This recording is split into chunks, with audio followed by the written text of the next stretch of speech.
This is James Menendez with Newshour live from the BBC. Now, the surge in the number of cases in some parts of the US has reignited the debate about mask wearing in public. It's become a political flashpoint, with some on the right arguing that wearing a mask is an infringement of personal liberty. And until recently, President Trump seemed to support that view, saying he wouldn't wear one. But he's recently changed his tone, and on Saturday, he appeared in public wearing a mask for the first time.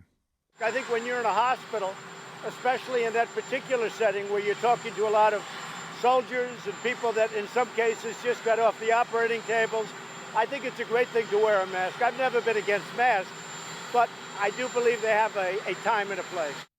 The pandemic hasn't been good for Mr. Trump's poll numbers as the November presidential election draws closer. America's the country worst hit by COVID-19, with 137,000 deaths. His Democratic Party rival Joe Biden is currently ahead in many of the key states. I've been talking to Jacob Hacker, who's Professor of Political Science at Yale University. He's co-authored a new book called Let Them Eat Tweets, looking not so much at Mr. Trump, but at the Republican Party he leads and what it's become in the past few decades. I asked Jacob first, what has the pandemic exposed about this administration? Well, I think what is exposed is that President Trump is just not capable of governing for the nation as a whole. He's been an extremely divisive president, and his first instinct is really to go to demonize people and to turn every issue into a kind of defining test of loyalty to him. And so, he's torn down the capacity of government to deal with crisis like this. And so it's gotten much, much worse than it should have or than it would have under another president. But he's also turned this into this massive kind of polarizing culture war where, simply wearing a mask, something that in every other country is relatively uncontroversial, has become a test of whether you're with him. And yet at the beginning of the book, you say it's not a book about Donald Trump. Is it then your contention that he's not just an aberration, something out of the ordinary, but part of a much longer process? Yeah, so our view is that Trump is kind of the culmination of a transformation of the Republican Party into what we call a plutocratic populist party. That is a party that kind of brings together organized money and organized outrage. And this party, the Republican Party, has since the 1990s moved really steadily to the extremes. This happened well before Trump.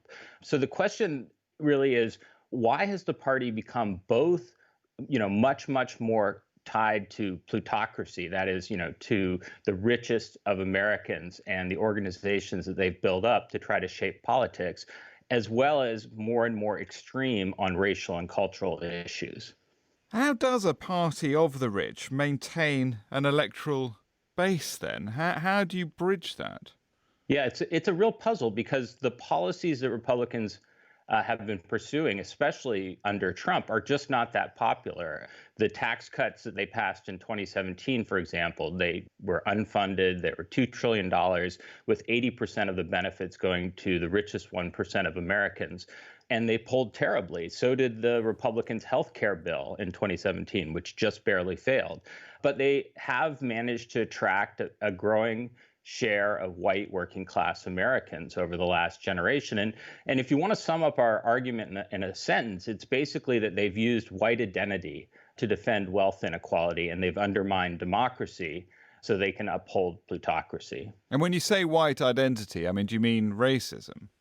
Yeah, I mean racism. And so it was much more muted before the Trump presidency, but you see it becoming more and more important. Anti-immigrant themes, sort of broad ways of evoking racial resentment. And we found this memo from the Republican political operative Lee Atwater, written in 1983, long before he became known for his hardball tactics. He was the guy who came up with the so-called Willie Horton ad that was run against Michael Dukakis in 1988, which is widely viewed as kind of one of the modern examples of the sort of using the race card to win an election. And Atwater said, look, the Republican Party is never going to get most voters behind big tax cuts for the rich and deregulation. What they need to focus on with these voters, whom he called populists, is cultural and racial issues. And just deal with this question. I mean, is it a conspiracy? Is it a load of billionaires getting together in a room and working out how they can game the system for their own ends? No, I mean, this wasn't engineered by the billionaires. There's no Bond villain in a hidden lair in a volcano figuring out this strategy. It evolved as the party tried to figure out how to pursue policies that were demanded by these billionaires while also winning elections. And I should say a huge part of this has been trying to undermine free and fair elections. So, the party has increasingly focused on, voter suppression measures like requiring an ID at the place of polling. And it's also focused more and more on sort of forms of extreme partisan gerrymandering, where you're basically choosing your voters rather than having your voters choose you. And so the result of that is that the party has been able to win bigger majorities. And yet it's not a fail-safe method, is it? I mean, President Obama had 8 years in the White House. It doesn't always work. No, and it's harder actually at the presidential level because the turnout is always much higher. It's actually been much more effective in Congress, partly because the Senate is already stacked in favor of rural areas where Republican voters are strongest. But it isn't a failsafe. And in 2018, President Trump really got rebuked by the voters, which really shows you how unpopular these policies are. So there's definitely a chance that Republicans will lose control. In fact, they're hurtling towards an election in which they're looking very, very vulnerable. But our fear is that this marriage of plutocracy and populism will outlast President Trump and will become more and more entrenched. After all, the Republicans have managed to stack the Supreme Court with justices that favor them. They have that edge in the Senate we talked about. So there's lots of ways in which they might be able to survive, even if voters are not that into them.